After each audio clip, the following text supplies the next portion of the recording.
ராதே கிருஷ்ணா. இன்னைக்கு தமிழ் புத்தாண்டு சமையல் பார்க்கலாமா? ஒரு மினி விளாக் பார்க்கலாம்.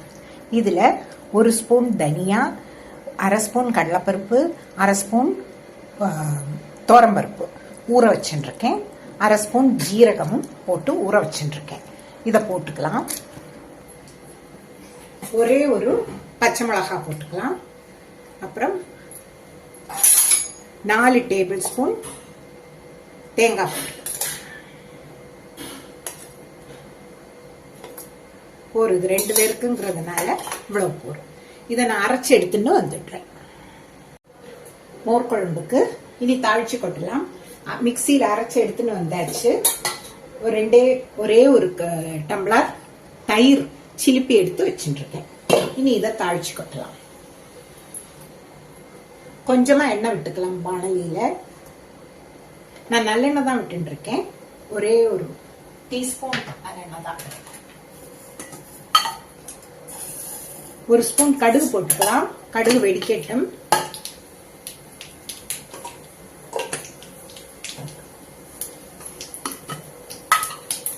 கொஞ்சமா 2 சொட்டு வெந்தயம் வாசனைக்கு. ஒரே ஒரு வரமிளகாய் பாதியோட போட்டு இதுல நம்ம அரைச்ச விழுத சேர்த்துக்கலாம்.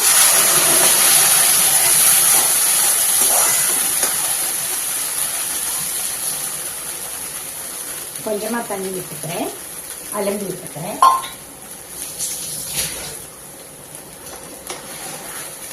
இதுல சுட்டு மஞ்சப்பொடி போட்டுக்கலாம்.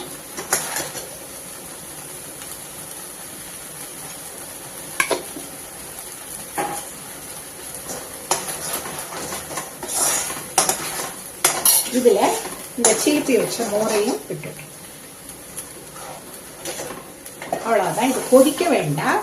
நுரைச்சு பொங்கி வரும்போது ஆஃப் பண்ணிடலாம் அடுப்பை. இதுக்கு வேண்டிய உப்பு போட்டுக்கலாம்.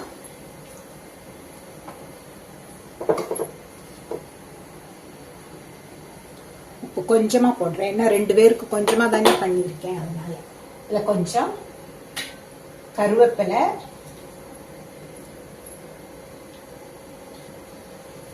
கொத்தமல்லி போட்டுக்கலாம்.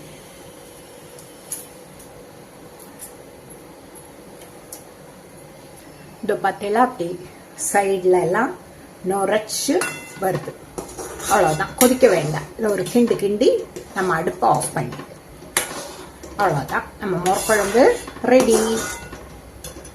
மோர் குழம்புக்கு 2 வெண்டைக்காவை வதக்கி வச்சுருக்கேன்.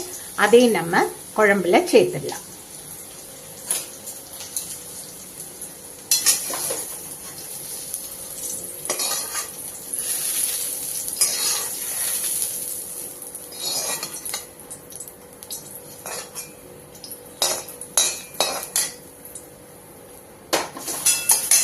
அவ்வளவுதான், மோர் குழம்பு ரெடி ஆயிடுச்சு.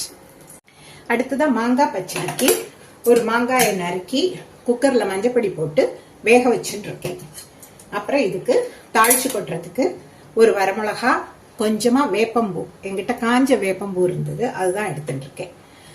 இனி மாங்காய் பச்சடி நம்ம பண்ணலாம்.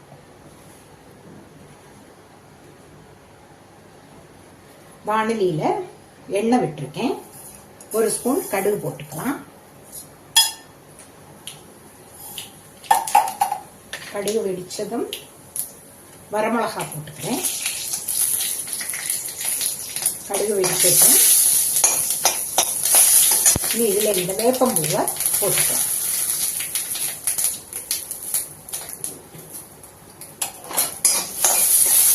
கொஞ்சமா வதக்கி விட்டுட்டு இந்த மாங்காய்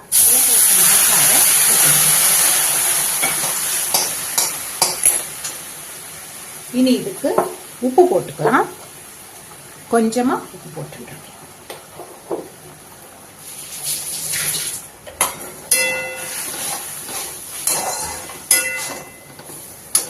அப்புறம் இதுலயே வெல்லம் போட்டுக்கலாம். என்கிட்ட நல்ல பொடிச்ச மண் இல்லாத வெல்லமா இருக்கு, அதனால நான் அப்படியே போடுறேன். 2 ஸ்பூன் இதே நம்ம சக்கரை மண் உள்ளதானா அதை அரிச்சிட்டு போடணும். இதுல மண் இல்லாததுனால நான் அப்படியே போட்டுட்டேன்.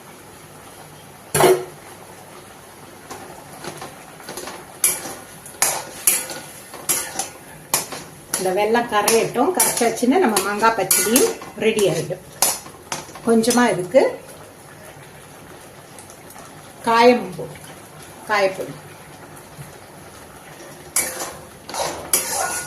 அதான் இந்த தமிழ் புத்தாண்டு எல்லாருக்கும் நல்லா இருக்கட்டும்னு சொல்லி வேண்டிட்டு இந்த மாங்காய் பச்சடியை பண்ணுறேன். அவ்வளோதான். இது நல்லா கரைஞ்சாச்சு. வெல்லம் கரைஞ்சு நல்லா கொதிச்சாச்சு. பார்த்தல.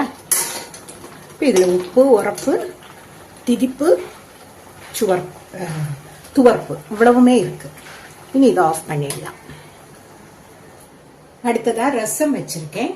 கொஞ்சமா இவ்வளவு இத்தினூண்டு ஒரு சின்ன நெல்லிக்காய் அளவு புளியை கரைச்சி வச்சுட்டு ஒரே ஒரு தக்காளியை போட்டிருக்கேன்.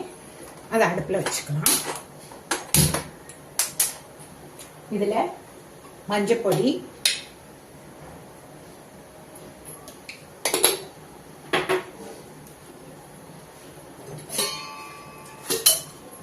கொஞ்சமா ரசப்பொடி, 2 பேருக்கு தானே, அதனால ஒரு 1.5 ஸ்பூன் போடுறேன்.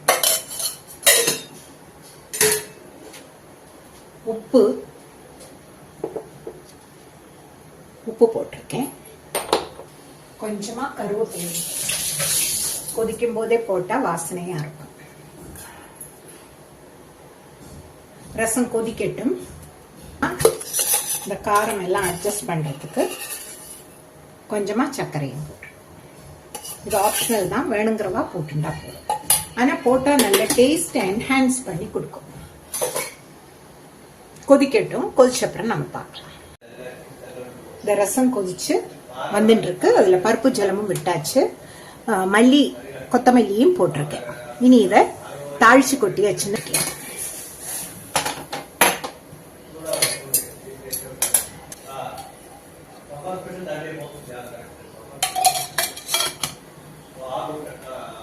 ரசத்துக்கு நெய் விட்டு கொஞ்சமா தாளிச்சு கடுகு போட்டுருக்கேன்.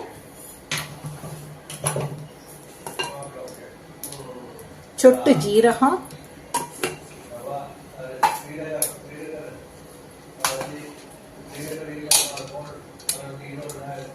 சொட்டு நல்ல மிளகு,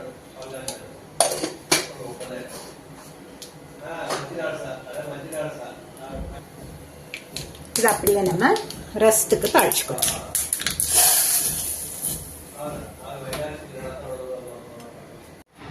அடுத்ததா கேரட்டு, முந்திரி, பதாம் கீர் தான் பண்ண போகிறேன். அதுக்கு ஒரு கேரட்டை சீவி, முந்திரி ஒரு பிடி, முந்திரி பதாம் இதை ஊற வச்சு, இந்த கேரட்டையும் பதாம் முந்திரியை அரைச்சி இந்த அடுப்பில் வேக வச்சுருக்கேன். நல்லா வெந்தெடுத்து இனி இதில் ஜீனி போட்டுக்கலாம். 2, 3, 4, 5 கரண்டி போட்டுருக்கேன். மட்டா தான் போட்டுருக்கேன் இந்த 5 கரண்டிங்கிறதே. ஏன்னா ஒரு கேரட்டும் ஒரு பிடி நட்ஸும் போட்டிருக்கேன் இல்லையா, ஒரு 7 கரண்டி ஜீனியாவது போடணும். எங்களுக்கு கொஞ்சம் மட்டா போருன்னு சொல்லி நான் 5 கரண்டி ஜீனி போட்டுருக்கேன். இனி இது ஜீனி போட்டோன்னா கொஞ்சம் தண்ணி விட்டுக்கும். அந்த ஜீனியும் இந்த எல்லாம் ஒன்று சேர்ந்து நல்லா கொதிக்கட்டும்.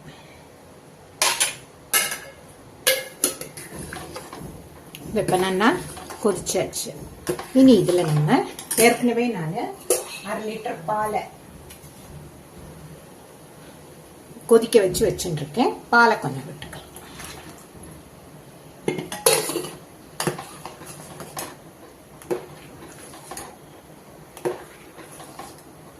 இனி இதில் ஏலக்காய் பொடி போட்டுக்கலாம்.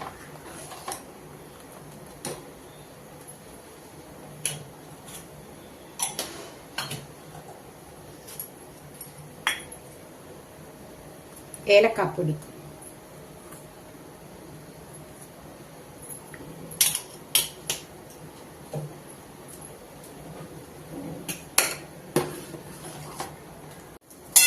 பாயசத்துல வறுத்த முந்திரி பருப்பையும் போடுறோம். அவ்வளவுதான், நம்ம குட்டி கிருஷ்ணனுக்கு பாயசம் ரெடி ஆயாச்சு. ரசம் ரெடி ஆயிடுச்சு. இது நீங்க சூடாவும் குடிக்கலாம், ஆற ஆற கொஞ்சம் கெட்டியானா ஃப்ரிட்ஜில் கூல் பண்ணியும் குடிக்கலாம். அடுத்துதான் மெதுவடை பண்றதுக்கு பாண்லியில எண்ணெய் வச்சுருக்கேன். உளுந்து அரைச்சு எடுத்துன்னு வந்தாச்சு. இது நம்ம வடை பண்ணிக்கலாம்.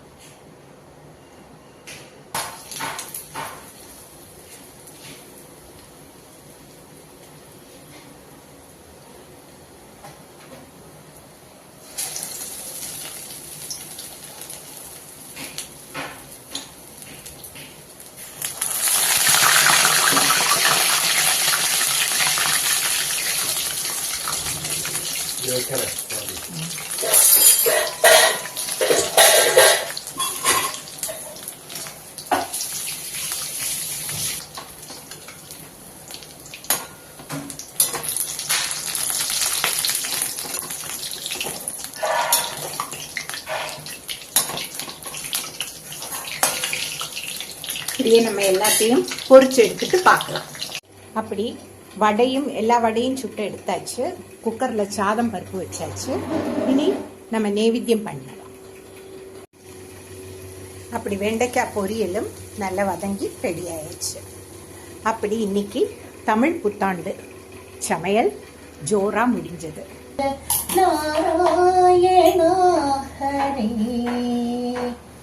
சர்வத்ர கோவிந்த நாம சங்கீர்த்தனம்.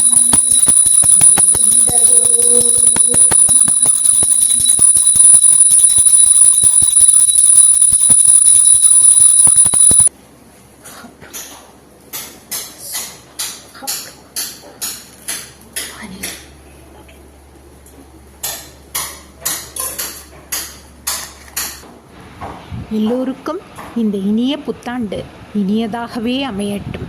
ராதே கிருஷ்ணா. லோகா சமஸ்தா சுகினோ பவந்து. ராதே கிருஷ்ணா.